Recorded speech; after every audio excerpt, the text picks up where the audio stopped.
Hi guys, it's Kien Ibanez. Before Max, Jay, and I's review of Chapter 3 and 4 recording starts on this, I just also wanted to put out that there was other things going on within the second episode that I forgot to bring up, which was episode's one cliffhanger ended with All Might telling Midoriya that he wants him to become the new symbol of peace, and this is what the sports festival is about. Which Midoriya starts ranting about, like, well, maybe I can, but at the same time, I don't want to be a show-off. And I think that's basically the first part of that. And another ending of the first part is that a bunch of Class 1B heroes and just general department students come to see the competition of Class 1A. And the people that shine, though, is Tetsu, which is the metal guy. And then Hitoshi Shinosu from the general department, who you find out his quirk seems to be like brain control power. He brings the declaration that he's going to be the next Class 1A or 1B hero student that gets transferred in. So there's that. And it has Bakuga just stating that he's going to be the best, just like it did in his opening line. Alright, so that's all I got for that, but now it's time for the real review. No, it's not. Now it is. Hi. Welcome to the recap of episode 2 and 3 from Season 2, My Hero Academia. I'm Kien Ibanez. I'm Max Schooley. And I'm Jay Oldenkamp. All fucking right. Fucking push the button, damn it. There was a lot that went on in 2 and 3, and so what I decided to do is that it looks like at least 2 to 3 episodes are devoted to each like kind of thing they do. Each event. So yeah. The idea is like we're gonna watch an episode, and if it leaves in like that kind of cliffhanger that you could do more, then we're just gonna wait. So, I mean, it relieves us with certain things and allows me to do other things. Like in the middle of a fucking race? Yeah. We're gonna skip that episode. Yeah, so, that's what we did. So, episode 2 and 3 are called Roaring Sports Festival and In Their Own Quirky Ways, which is It's very right. It's very right correct. titles. Yeah. Like, the episode 2 is they're at the sports festival, and Midnight is the one who's hosting it. Mm-hmm. Midnight is the hero. You find out she's the hero who dresses in BDSM, but her power is to like put people to sleep. So she can BDSM. Yeah. Yeah. So yeah. What happens next is that Bakugo is the one chosen to do the... He's chosen to be the representative to give the speech to everyone. Yeah, for the sports festival. All the classmates are like, what the fuck? In the awesome Bakugo manner he is, Katsuki Bakugo just says, I'm going to beat you all. Just saying. And walks off. There is one key thing that's different, though, that Midoriya picks up on, is that usually Bakugo would, do some, cackle or sarcastic laugh because something to be a dick about it. But he is dead set serious. He's serious. And I think it's a combination of Shoto and Midoriya's quote unquote rivalry from the beginning that he's like, I have to step my game up. Yeah. And I think it just he realizes that just because he was awesome when he was younger, he's now against these high tier He's against the top tier people. Yeah. The other people who aren't top tier. But they're impressive as shit. They are. Everybody who's here, impressive as fuck. Besides the business class. Yeah. Besides the business class. But we will get to that later, because that's in episode 3. But so episode 2 starts off with finding out what the first, thing for the sports festival is. First event is. And it's an obstacle course. Yes. And in typical awesome fashion, it's around the track. It's around the stadium. Out and around the stadium. With twists. So the first obstacle they go up against is literally the entrance. It is such a narrow entrance. It's like a 3 abreast hallway that's probably, 200 feet long? 200 feet long, and 3 students Yeah, like in a row line. 3 students abreast, like, can stand next to each other. But even then they get stuck. Yeah. So the first test is just to see who can figure out how to get out of there in front, or you get stuck. Which Shoto Todoroki takes advantage of and freezes his opponents Fucking prick. straight on the floor and starts running. Luckily people like Mashiro Oji, who is the squirrel kid, and people like Minoru Minotti, who is the perverted ball kid, knew his power and was able to... A lot of Class 1A are able to get out of it. Yeah, like Momo creates a staff, and like, a lot of them just, like, jump or hop on top of somebody else or something like that. Ijiru he's made of rock, so he hardens himself up and breaks it off and just jumps off. Yeah. And you see these kids are... It's pointed out in episode 3 that Present Mike is like, asks Aizawa, he's like, what did you do to train these kids to be so confident? And Aizawa was like, absolutely nothing. Nothing. He's a terrible teacher. And so actually what you find out is that he like basically says, he's like, the difference between Class 1A and Class 1B is that 1A knows what danger is, and so they don't second guess themselves. Because of the ending of their last season. They fought in that fight, and now they know what it's like. And so Todoroki is just obliterating everyone. And episode 2 ends with Todoroki finally going face to face, because you find out Todoroki because his dad was Endeavor, who is the top number 2 hero. He just got into UA because they're like, yeah, you're the son of the top 2 hero. Fucking course you're going to be it. Right. So he goes face to face with the 0 Point robot and all the other robots. Not only is there just more than one 0 Point robot, there's like fucking 5 of them.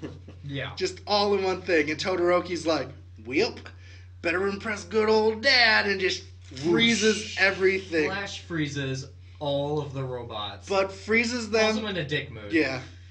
Freezes them off their balance, so he can only leave, and then they start to, fall apart in front of everyone else. Yeah. Which jumps into episode 3, which is really like perfectly named in their own quirky ways, because then you start seeing you see everyone's quirk and everyone that wasn't introduced in the first half of My Hero Academia in the first season. You see them, like Ijiro Kirishima is the stone guy. You finally get to know what his power is, which is then overshadowed by the new character from Class 1B, Tetsu. Basically has this... Yeah, they basically have this similar power, but one is rock and one is steel. Yep. Like, you first hear Kishira Ichiban, power, rock body. He's like, yeah, I'm awesome. And then you see Tetsuro, power, steel body. And you see Ijiro just like cry. He's like, I'm never gonna be noticed now. Yep. And the other guy's like, you stole my power. And they're just running against these robots. And then you meet a person that I feel gonna be overpowered in the future, Fumokage Tokiyami. He's the bird dude. Oh yeah. Which has a sentient being. His superpower is basically having a 2-man army with him at all times. He literally has a living shadow inside of him. Which is I think that's just bullshit. It's fucking busted. It's busted. And then then they give, apparently he's gonna be something. Hanata Sero, it's the tape guy. Yeah. And they like do an actual introduction. And he basically is like Tape Spider-Man. Yeah, out of his elbows he shoots tape. Which is a very interesting thing. It's a very odd quirk, but I feel like it'll come in handy sometime. Yeah, it could be very handy. Like groups of people or like obstacles or things like that. He can be very good because we saw in season 1, he doesn't just shoot it out. He can retract it too. And then he was able to, in season 1 during the villain hero, exams, he made a barrier with his thing. Kind of like, Yeah, because it's not just like fucking tape, like... I can cut it real quick. Not masking tape. It's like strong. It's like duct tape times 1,000. Yeah. And then you get other minor characters like Ubaro Shizuoka. She's from Class 1B. She's the plant-haired girl. Oh, She's yeah. not really shown much, but like you get an idea of what her power is. It's plant hair. Yeah. Okay. You see, and a lot of the Class 1A students get their time to shine. In this, you see Danky, the one who shoots electricity, Yeah. just going at a robot, just not thinking about it. Yeah, he just instantly reacts and jumps on a robot and fries it. Yeah, you see, even like Minato, the ball kid, gets his time to shine. Yeah. In the end of that episode. Yeah. But what Fucking we're cheater. yeah. But what we're missing out right now is that we're not talking about what Midoriya does. Midoriya still cannot control All for One whatsoever. But we have to go back to what Bakugan does first. Bakugan? Yeah, he is really pissed off that Fire and Ice Dude is so far ahead that he literally starts flying. With his hands. Using his nitroglycerin. He's in like such a rage that he's just rapid firing that he is literally flying. Which comes in handy later. It comes in handy later on in episode 3 as well. Yeah. So what had happened is Midoriya cannot use All for One still. Mm-hmm. So he has to rely on his skill and brain on what to do next. So Midoriya takes down a robot by slicing its arm off and using a shrapnel piece from where Todoroki destroyed it, and decides to keep that piece with them at all times. Yeah. And it's not a small piece, mind you. It's not like a sword. It's literally like a human-sized fucking that he keeps plank on. of metal. Which then brings up, like, in the background you see who is, quote-unquote, the sub-protagonist, Hitoshi Shinoso. It's the purple-haired, emo-looking kid. Yeah, the one in with the background, hypnosis. Yeah. very questioning, like, what is this kid up to? How did this kid do it? Right? Like, how is this becoming? How did he do what he can do? How did he do what he can do? And so what you see is, like I said, heroes get highlighted. You see Mai Hatsumi, who is part of the support group, just show her, like, she's just a necromancer. Yeah. Well, she's technology bias. Yeah, Okay. because like support groups can bring gear that they made because compared to heroes, their quirks just Yeah. aren't as broken. and strong for hero class stuff. Yeah. So she's just trying to be shown so like her technology can be shown, and she has hover boots. She has hover boots and the fucking rocket launcher, Grappling hook things from Attack on Titan. Which are pretty cool. Which there's also an Attack on Titan looking character. No idea what he does, but he comes decently high up in the race. Yeah. Apparently, He looks creepy as shit. He looks like he Eren literally Yeager's- looks like a miniature. Yeah, Titan. he looks like Eren Yeager's Titan. So like, what happens in the middle of this is that Shoto and Bakuga are neck and neck, and then they start fighting, like in the middle of this, in the middle of a minefield, nonetheless. Yeah, the last obstacle is literally like a So, football-length minefield. Yeah, the second obstacle was robots. The third obstacle was this ropes over. Yeah. Basically, it's cliffs. like, well, it's more like just a chasm Yeah. that has like pillars of rocks popping up, and there's ropes connecting them. Which Mina Ishida, the slug girl, shows her skills off. So does Ida, and Ida goes, I will do this, but I don't want to look ridiculous doing it. He looks ridiculous. Yep. He looks ridiculous. He looks very ridiculous. So what happens is Deku has to fucking hold on and climb like a sloth. He's like, I don't want to fall. And then you meet Todoroki just slides, he's like, fuck it, who cares? Yeah, he literally Bakuga's, still using his rage glide. Yeah. And then they go to the minefield, and the plus for being the first at the minefield is your first place. The bad part is you're the first test subject for the mines. Yeah, none of the mines have been exploded yet, so you have to be careful of all of them. And everyone is flying, and then that's when it becomes basically a semi-battle royale. You see Ijiro fighting Tetsuya, the stone and rock guy fighting each other. Bakuga and Todoroki are Are literally just throwing punches at each other in a minefield. Yeah, and then you have Midoriya, who's just chilling, and he's like, Bakuga gave me an idea about explosions. And so what had happened is he digs up mines and puts them all in one area, and then jumps on them. Using the fucking explosion to fly, but he's using the shrapnel metal as a surfboard. Basically a fucking sled that he's flying through the air on now. And he's flying, and he gets past them, doesn't he? Yeah, he does. He passes them. Yeah, and then they're all running. Yeah.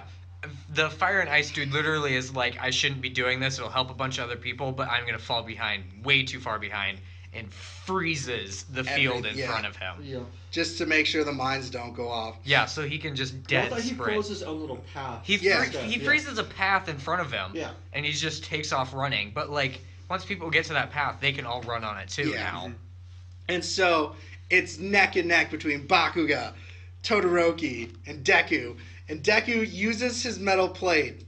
Doesn't he swing at them? He smashes in between them and blows up another mine and goes flying past the minefield again.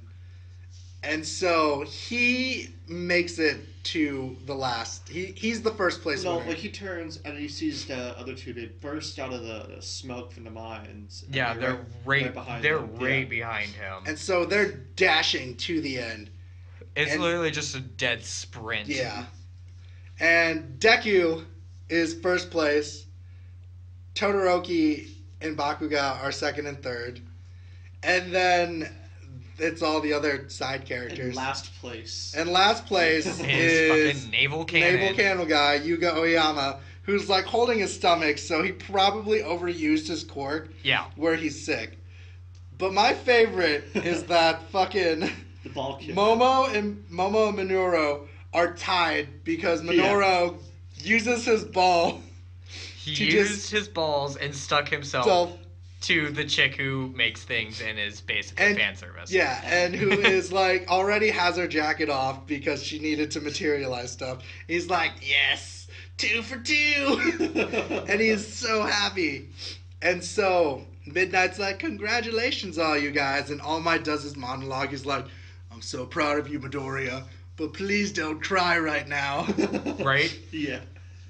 So Midnight lets them know what the next thing is, and it's a cavalry battle. So basically, you are in teams of 3 and 4, and your main goal is to protect one person in your cavalry, who is your general. Yep. So... And if your general gets taken down, the other team gets points. Well, you get points in general by taking people's... Everybody you take down is worth points, but when you take down their general, you win. You get you get more points. Yeah. Assumably, the lower you rank, the less points you get, but the first place, mind you, which is Midoriya, bastard who can't use his quirk, he's worth 10 million points if you take him down. And there's 42 people. Last place person is worth 5 points and goes up by 5-point increments beyond that up to second place. First place person, though, is worth 10 million points. You take first place person down, you're first place is basically what this is. And so what happens is at the end, you see just everyone looking like they're about to gun him. Yeah, they're going to gun him down. Destroy him. Yep. Except for fucking Technomancer chick, she seems like she wants to be on his team. Well, which I feel that's because she wants to be a support. Yeah. She wants to show how amazing of a support she can be, is willingly going to be with the man who is worth the most points. Yeah. So she's going to be like, I'm badass. Proving her technology I will save awesome. him. Yeah. I think that the ground control gravity it's the Hawk it's the Hawk guy, Ochaka, Mai, and Deku. Because then you see Ida basically goes with Todoroki, Momo, and fucking Lightning Kid. And then Bakuga has the Rock Kid, who, because they were tight during the fucking villain arc, because they were the first ones who stroke the teleporting guy, and they got sent to the first area. So you understand that this is like just because you're friends doesn't mean you're going to. Yeah, it wants to pit everybody against everybody because everybody's worth points. Yeah. So it doesn't matter who your friends are. Somebody is worth points. Take them down. If your friend is worth 50 more points than you, you're going to fuck them up. Yeah. And so, like I said, if episode 4 ends up being like a cliffhanger for the cavalry battle, it probably will be. I'm going to be disappointed if they shove all of these cavalry battles into one. Yeah. I get that they're not going to show a lot of the extra people's battles. But they'll show the main people. They'll show the main cast battles. We've seen three general-ish groups already. Yeah, we know Todoroki is the quote-unquote antagonist of the sports festival arc to Deku. Yeah. Also to point out, side note-wise, there were 2 people watching it who weren't there. There was his mother, and then it showed briefly that one villain dude. Yeah, the hand dude. It briefly showed the hand dude scratching at himself, basically talking shit about Deku, yeah. How does he do it? Yeah. Mm-hmm. He's basically calling him out on you have no quirk, how the fuck are you doing this kind of thing. Yup. And Deku's mom is just bawling the whole time. In excitement and fear. In excitement and fear and just paranoia. Deku, don't leave Midoriya! But yeah, so like we said, hopefully it is, like, I hope and don't hope that it's 2-parter because, like I said, we're doing a lot of other things, recording a lot of other things too.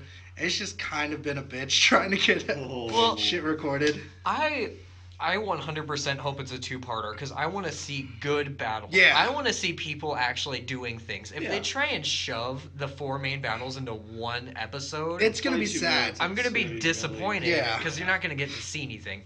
Albeit, they haven't said it, I'm pretty positive there's going to be one-on-one tournament battle at the end. Mostly it's implied in the opening. It's implied in the opening, so because I'm going to be disappointed Todoroki and Deku's using, not Detroit. He's using his flick. He's using the flick smash and just breaking through things. So I don't know. What I feel personally is all this point system is going to base where you're at in the fucking roster. If you qualify for... If you make it to it, yeah. But what it's going to be is person with most points and second person with most points are going to fight first. Yeah. And I feel like this sounds shitty because the people who are the worst are going to be fighting first. Jesus. But that's gonna pit the best against the best and the worst against the worst. It's gonna pair them together.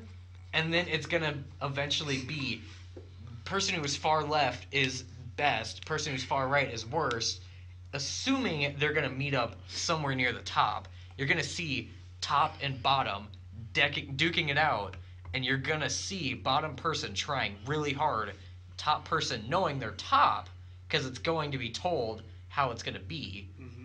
I feel like that's... Whereas I think it's going to be kind of similar to that, but not where, like, if your team accumulated this certain amount of points, you guys are going to be there, and then they randomly put you. They're just going to random draw people. Yeah, random draw people, because then that would make more sense.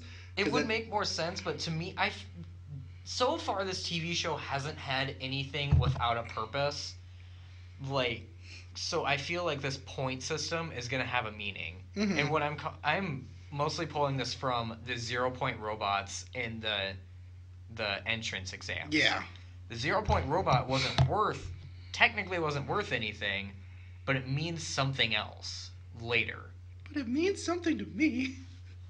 Shut up. So I feel like the point system is going to be a more valuable thing than it might actually be. Because if it's honestly just top people with points move on to next round, such and such number of people, you have to break whatever, yeah. I'm going to be slightly disappointed because I feel like they could do more with it. Yeah. I don't know what they're going to do, but they can do more with it. They can. I understand. All right, well, like I said, hopefully it won't be. It'll be a 2-part, so we don't have to record this again. Like, I love recording this. But yeah, recording's great. Schedule's a bitch.